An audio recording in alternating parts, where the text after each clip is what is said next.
outside Liberia's capital, Pleasant Good evening and welcome to Focus News Summary.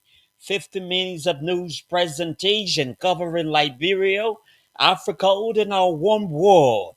My name is Lyndon Topa, anchoring this segment of news presentation. In the headlines, Ministry of Health launches Safe Motherhood Week, raises awareness on maternal and newborn health. Police Inspector General Gregory Coleman assures citizens not to worry ahead of planned July 17 protests. Concession communities in Sino County blast logging company over corporate social responsibility framework. Briefly away from home, Trump upbeat over Gaza ceasefire talks as he hosts Benjamin Netanyahu. These and many more developments are all coming up. We're taking a short break. When we come back, we bring you our news bulletin.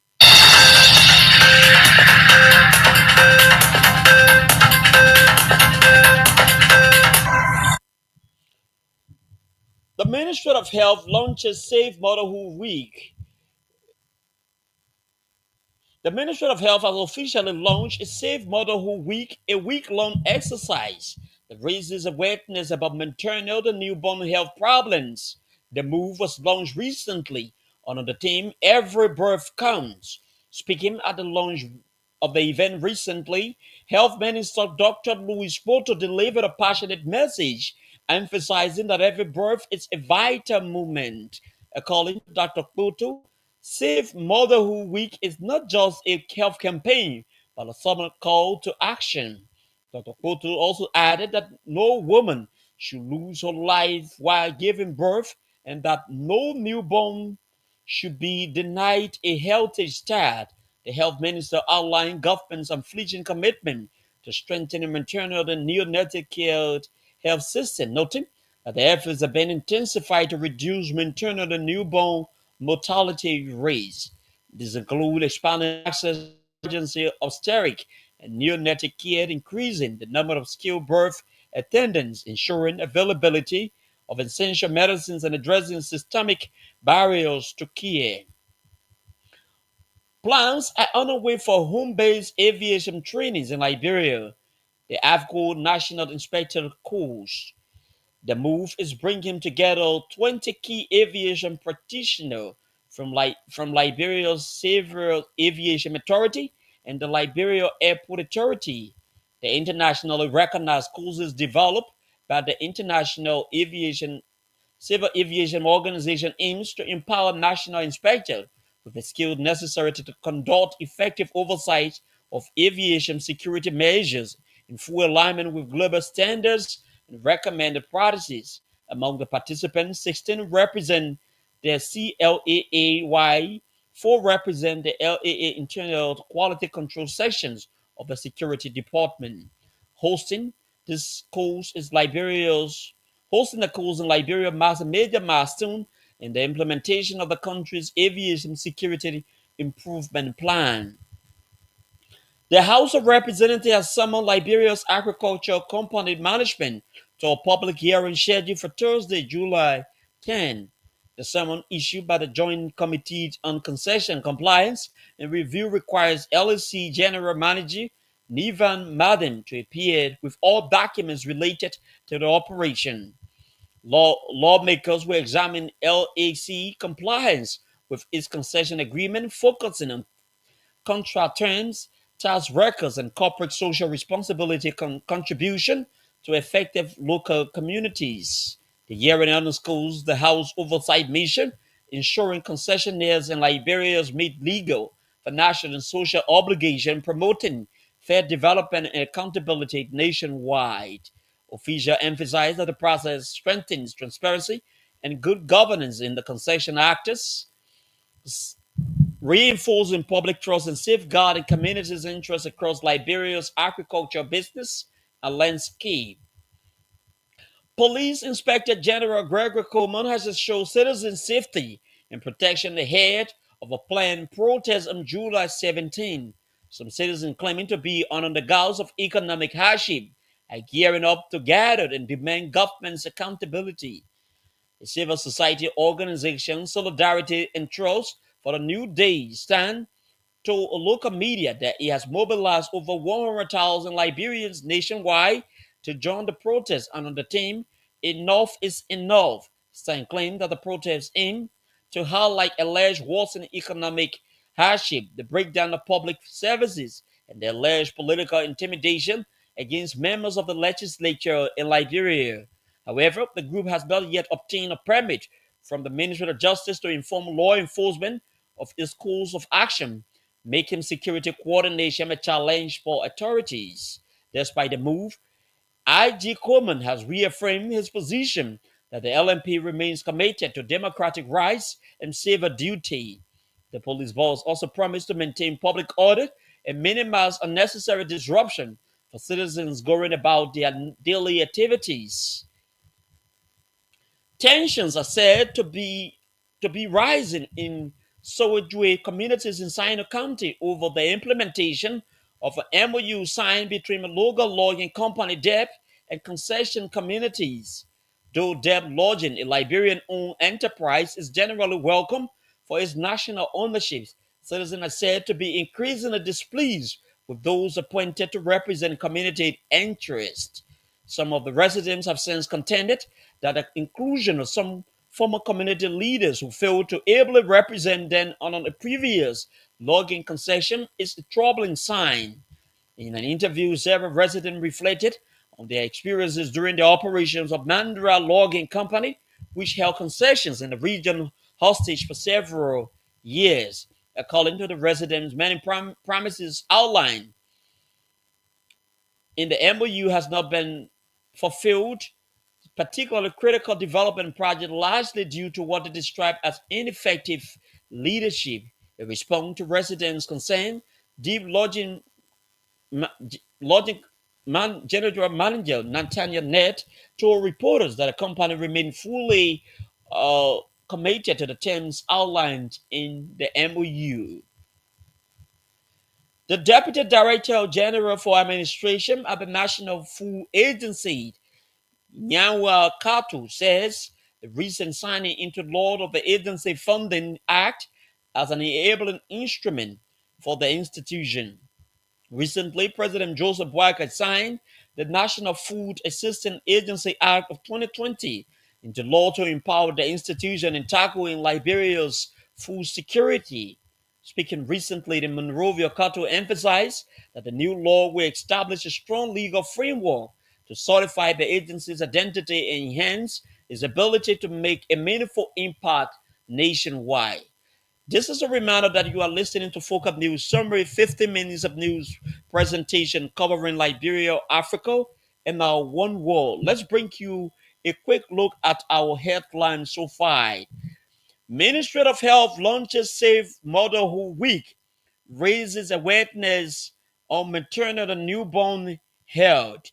Police Inspector General Gregory Coleman assures citizens not to worry ahead of planned July 17 protests. Concession communities in Sino County blast logging company over corporate social responsibility framework. Briefly away from Liberia, Trump upbeat on Gaza ceasefire talks as he holds Benjamin Netanyahu. Let's take a short break and come back. We bring you more development on our news program.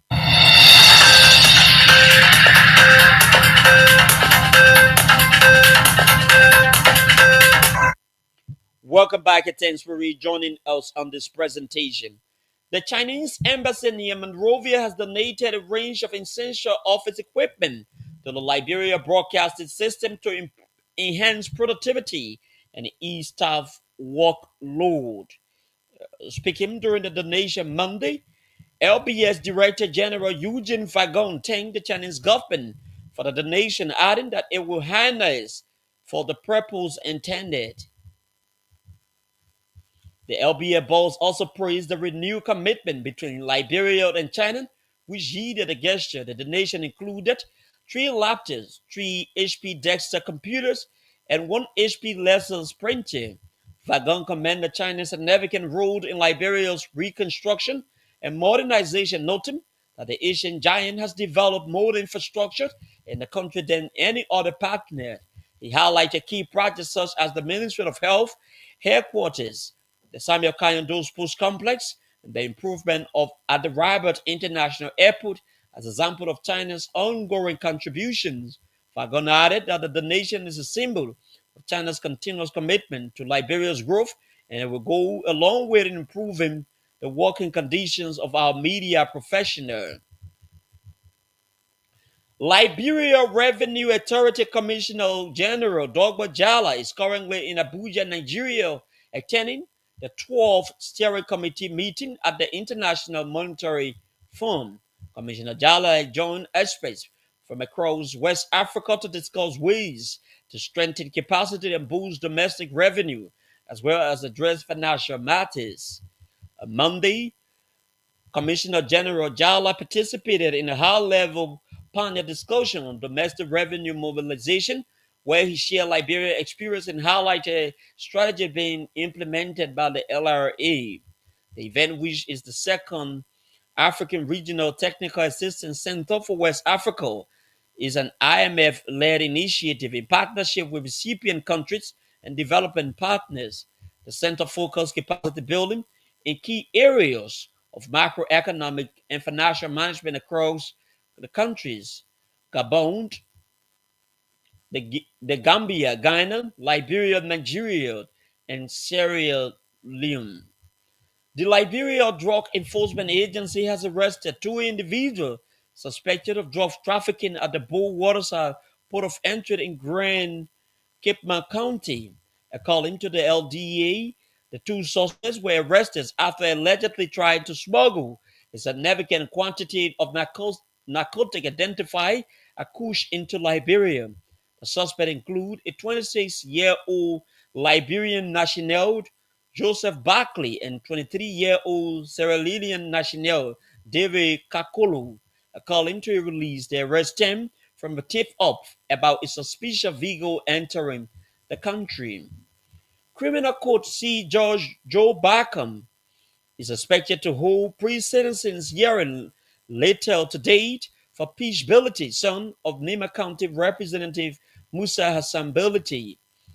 Defendant Bility pleaded guilty after he entered into a plea bargaining agreement with prosecutor on a wide range of criminal charges, including illegal sale and possessions of harmful substances. The court is scheduled to review the probation report from the Bureau of Corrections and Rehabilitation under the Ministry of Justice. The report will capture history about the defendant's background as well as recent prior criminal record before its looming judgment. Movement for Progressive Change standard bearer Simon Freeman is pushing for shorter term of elected officials. Freeman said that the term of office and president must be reduced from 6 to 4 years, including representatives and senators elected during the same period. The MPC political leader believes that a shorter term could improve accountability and encourage officials to focus on delivering results. He made a remark during his keynote address at Fifth University commencement service. The former presidential aspirant also suggested a national referendum to decide on adopting 4-year term. Freeman's proposal comes amid rising call for reform and transparency. Observers believe that it could empower voters to demand higher standards and correct leadership failure sooner. And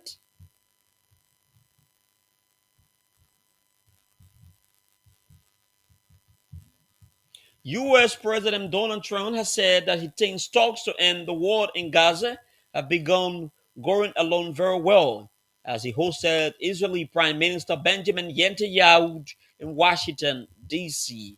Trump also expressed confidence that Hamas was willing to end the 21-month conflict. Let's take a short break. When we come back, we bring you a recap of major developments we have been following very closely through our news presentation.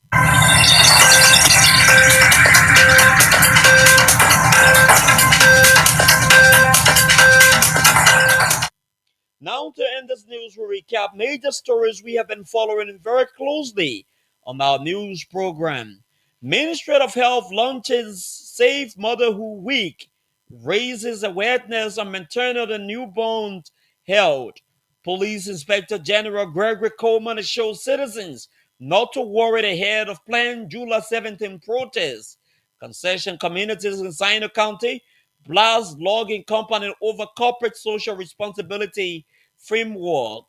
Briefly away from home, Trump upbeat over Gaza ceasefire talks as he holds Israeli Prime Minister Benjamin Netanyahu.